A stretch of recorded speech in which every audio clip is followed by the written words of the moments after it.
Hey Marietta, so I'm back with Pia, Orphan continuation of 20, chapter 20. When she entered the kitchen, Mrs. Hudson and Leo were nowhere to be seen. Waiting next to the row of the full cupboards with a long wooden top and what seemed like 100 drawers. She felt strange and out of place, like a beggar at a masquerade ball. Laughter and the high tinkling of the little girls' voices filtered down from somewhere upstairs. She looked up at the ceiling. What would it feel like to be one of those girls living in this beautiful house with your siblings and both parents? What would it feel like to know you were safe and you would always have enough food and enough clothes and enough money? Back when she was too young to know the difference between rich and poor, hunger and starvation, want and needs, she felt the same way she imagined the Hudson girls did now. The sky the sky will always be blue, her parents will always take care of her, and they'd be together forever. Now, no matter how hard she tried, she couldn't remember the feeling it was at exclusive as a forgotten dream, and those days were long gone.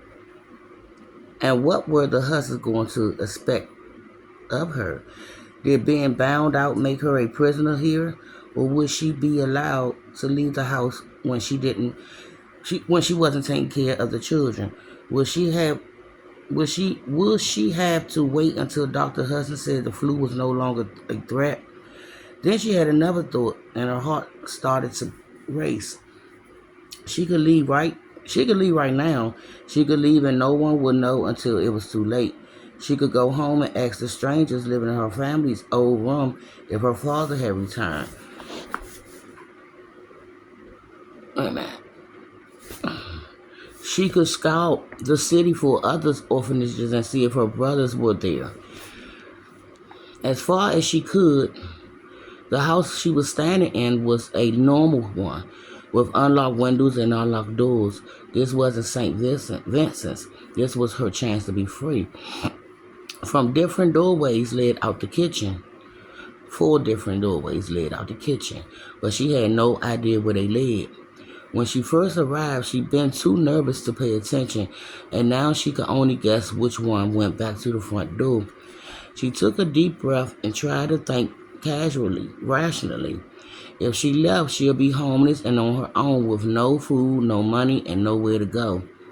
What if the police pick her up? She had seen her share of homeless children getting dropped off at St. Vincent's. The last thing she needed was to get sent to another orphanage, or worse. Maybe she should just wait and see what happened. At the Hudson, she'd have a roof over her head and food to eat. Maybe when she wasn't working, she'd be free to do as she pleased and could look for her brothers. If not right away, then someday.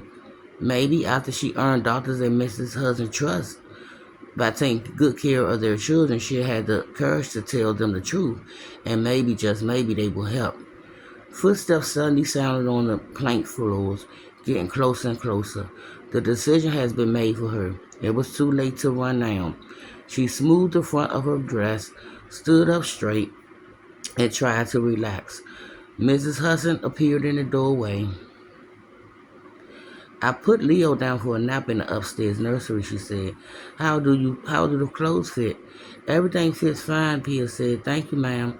The boots too? Yes, ma'am. In truth, they were a little loose, but Pia wasn't about to complain. Wonderful. I wore that dress when I was your age. I hope it's not too old-fashioned. Oh, no, ma'am. I never wore such a pretty dress in my life. Where's yours now? Now, let's go to the playroom, shall we?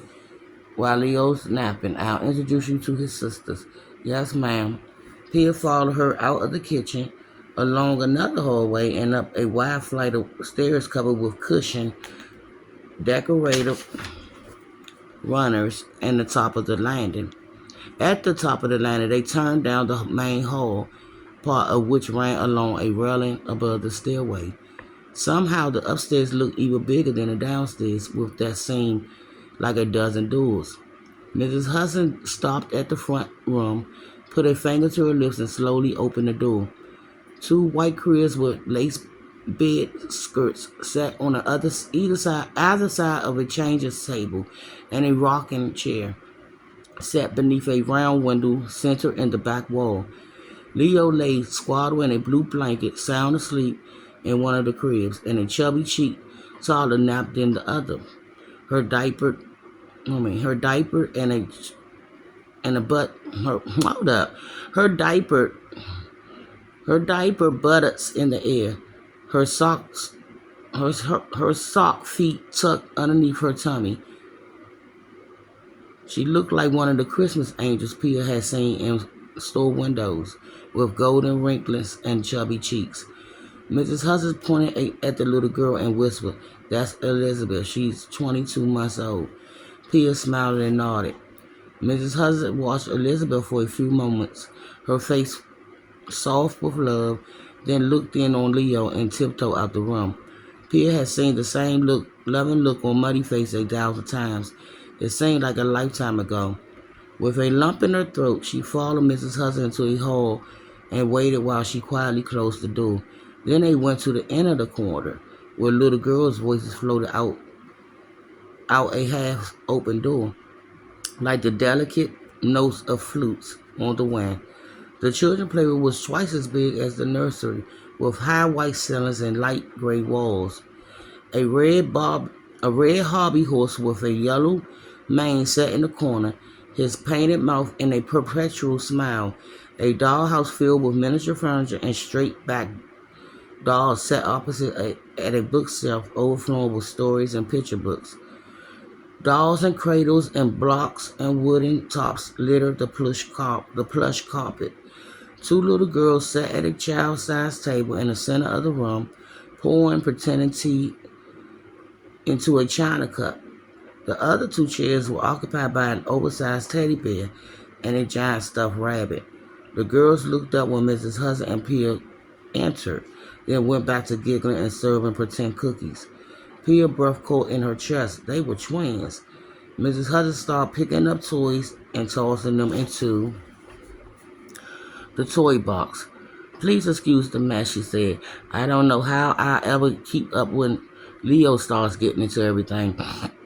"No need to apologize, ma'am," Pia said. "I never seen such a beautiful home in my entire life."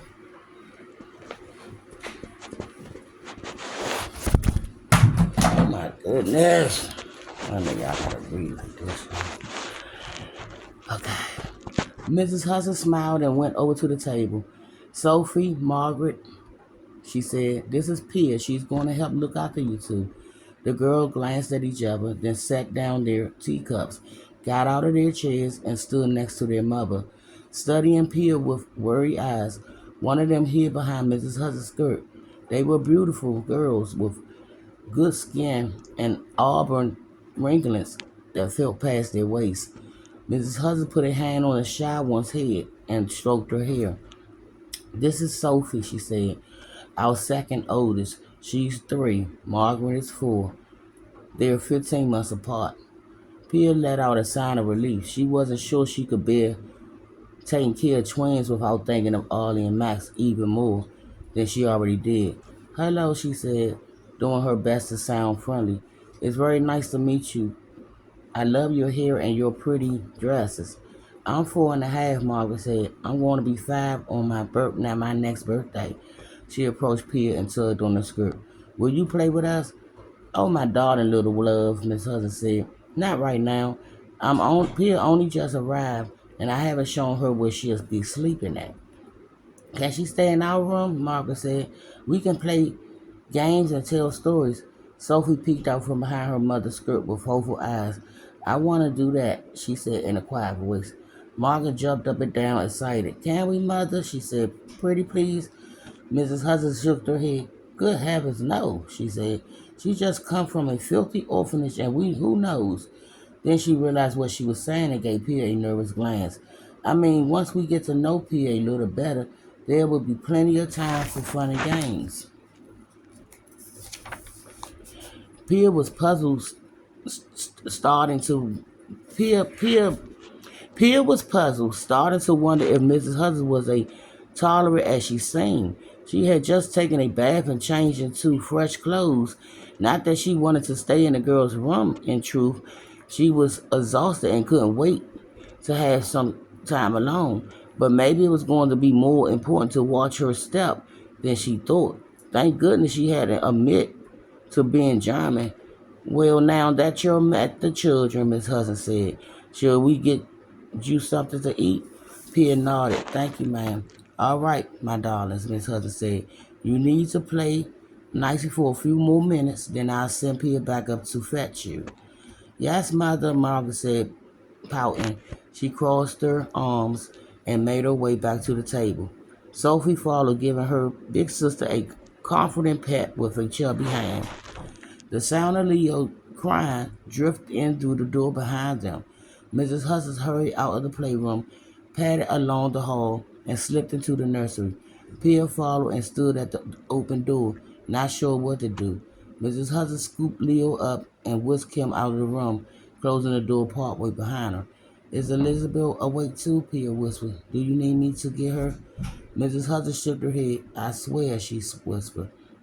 This child doesn't like to eat or sleep. She snugged Leo against her shoulders and patted his back. He settled down and stopped whining. Elizabeth, on the other hand, would sleep half the day if I let her, and sadly, sometimes I do because I don't have the energy for all four of them at once.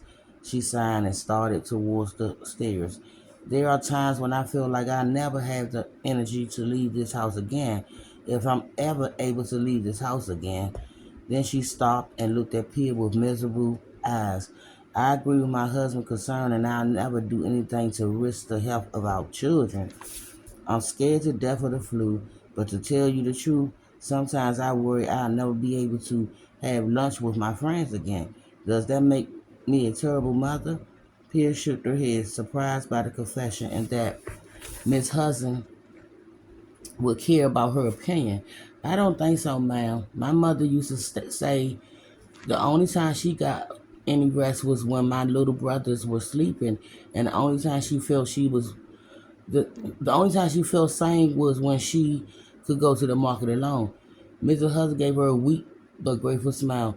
You know what? I'm starting to like your mother more and more. I bet we would have been fast friends. I'm sure you would have, ma'am, Pia said, wondering if she would have felt the same way if she knew where Muddy was born. But in the kitchen, Mrs. Hudson pulled a chair out from beneath the table, told Pia to sit, then stood rocking Leo gently back and forth. Have you had much experience with young children? Pia nodded. Yes, ma'am. I worked in the baby ward at St. Vincent's, and she bit her lips to stop herself from mentioning her brothers. Hating herself for becoming careless. I like it very much. Thankfully, Miss Hudson seemed unaware of her hesitation. That's wonderful, she said. I was afraid they had sent someone who never handled babies before. She moved closer and held Leo out to her. I guess you might as well get to know each other. Pia clenched her jaws and gathered the baby to her arms, tucking the blanket around his little legs. She forced a smile at Mrs. Hudson, then looked down at the tiny face, her heart pounding. He he cooled and lifted one arm from beneath the blanket. Oh, how precious, Miss Hudson said, laughing. He wants to hold your hand. Pia couldn't let Miss Hudson see her reluctance, so she let him wrap his tiny hand around her finger. Y'all, it's getting dark in here. While you can, okay, let's see. While you two get acquainted, Mrs. Hudson said, I'll fix you something to eat. Would you like a cup of tea? Yes, please, Peter said, trying to keep her voice steady as she waited to see if she feel something strange. Ma'am, I don't know why it's so dark, y'all. Yes, Mrs. Hudson seemed, wait a minute, Mrs. Hudson scurried along the kitchen like a little bird, lighting the fire under the kettle, reaching into cupboards full cups and saucers and plates, patting putting tea bags into cups. She took a loaf of bread from the cabinet and began to unwrap it. Today is a little different because I was surprised by your arrival. And I'll be back, y'all, because it's getting dark and it'll be a little brighter the next time I be back. Bye, my reactors.